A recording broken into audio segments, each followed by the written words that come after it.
One of my most recent tasks was to be co-author of a technical advice note on bilingual technology. Note bilingual. It deals with machine translation for bilingual areas, deals with how to present information bilingually on Web 2 platforms, sharing translation memories, and bilingual website design, giving equality of experience to different language groups in the same geographical area, in the same town, in the same street. So we've been talking yesterday about whether Europe's languages, smaller languages, are in danger. They are. So bring on the money, as someone said yesterday. We've been talking about smaller states. We've been talking about regional unilingualism, Croatia, Hungary, and things like that. But Wales is one of many officially bilingual areas. It's only been officially bilingual since February of this year, thanks to Her Majesty the Queen authorising the new Welsh language law. So thank you very much, Her Majesty, for that. But if we look back to yesterday's presentation from the Swiss lady who couldn't be here because she's probably in school now and she won't be able to be until 2022. She mentioned that certain languages are relegated to the rural, the personal, and church affairs.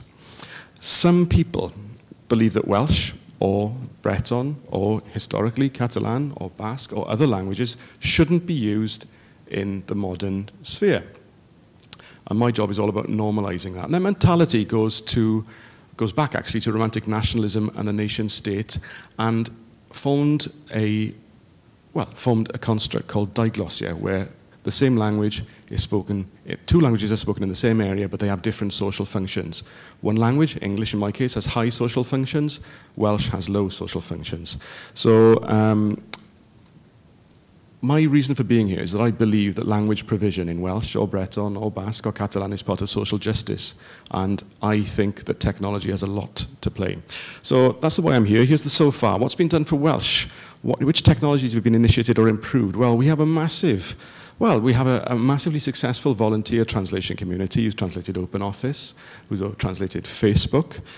We have been dealing with the translation automation user societies, and my own organization, the Welsh Language Board, is about to publish a translation memory sharing platform on its website. Bangor University has done some sterling work. There is a review of local government which has recently been carried out. There are 22 local authorities in Wales, and one of the things it says, amongst many other recommendations for sharing resources, and I'll oversimplify, there are 22 translation units translating the same council tax form 22 times. This can't be sensible. Everyone here will be aware of the possibilities that sharing translation memories in the cloud or the sky, as we heard yesterday, will offer for that. More of that later, and the economies of scale. So we have LIPS, we have Google in Welsh, we have Google Translated Toolkit, which is different to Google Translate, as many of you will know, but I always make the difference because I'm never stop being surprised people don't understand the difference between the two. We have a high-quality speech synthesis in Welsh from the Royal National Institute of the Blind. We have T9 predictive texting in Welsh, but unfortunately it needs the phone manufacturers to install it on their telephone handsets, and they haven't done so apart from in one case. So if we were to envisage a MetaNet white paper for Welsh, for a small language, like Catalan actually, Welsh is doing pretty well. But as the MetaNet documentation says, we are still one of those languages which run the risk of becoming excluded and victims of the digital age because they're underrepresented online. Right, how do we deal with that? Here's the what next. I think we, at the very, very least, need a massive scale sharing of translation memories between the public and the private sector in Wales, with machine translation plugged in for post-editing, and with your help. So thank you very much for the invitation. Where do I sign? I want to join. We've got to reuse, we've got to recycle, we've got to use machine translation in a virtuous circle of perfecting. We need to encourage translators to use the technology which is already available, similar to what you're saying, because some have historically seen it as a threat, much less so now. It's not. There is enough work to go around to normalize the linguistic landscape in Wales for all translators, and more coming up.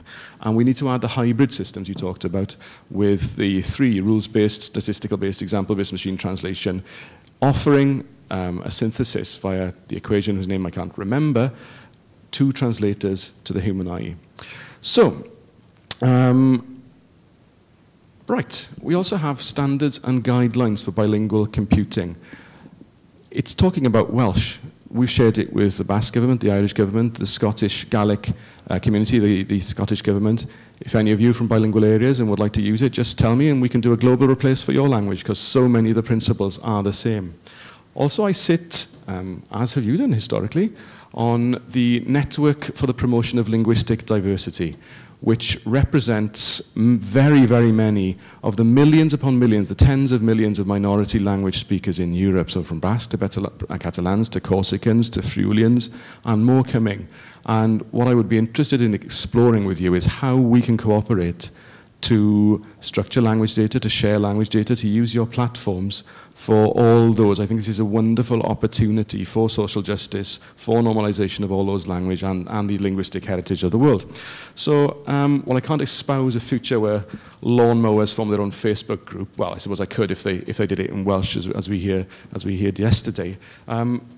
There's lots going on. There's so many possibilities. It's really interesting. Let's do it. So if we unite together, and if you haven't read the MetaNet Sharing Charter and the Memorandum of Understanding, do it. I couldn't agree more with anything. It's a fantastic document, making publicly funded resources freely available, sharing, then we can really change the linguistic landscape of Europe and beyond.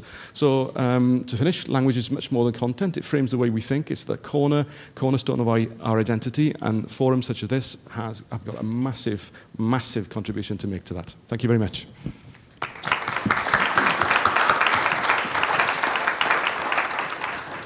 Thank you very much. Sharing is the key word of your speech. Identifying, preparing language resources was everywhere. I think in all speeches.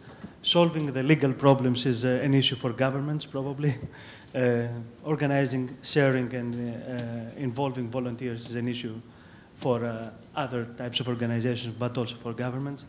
You mentioned already some of the contributions of MetaNet, of a network like MetaNet, first through the white papers, and I think this is already a significant contribution.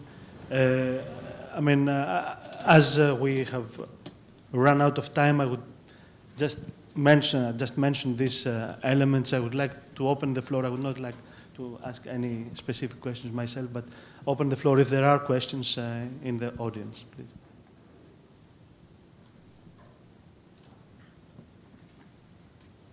Yeah? Nothing? Okay, it was, I mean, oh, yes, please. Okay, maybe regarding the, should I say regional languages? I don't know. Well, you don't have the chance. You don't have the chance to be a official European Union language, so you are not covered by the activities within the Commission or the European bodies.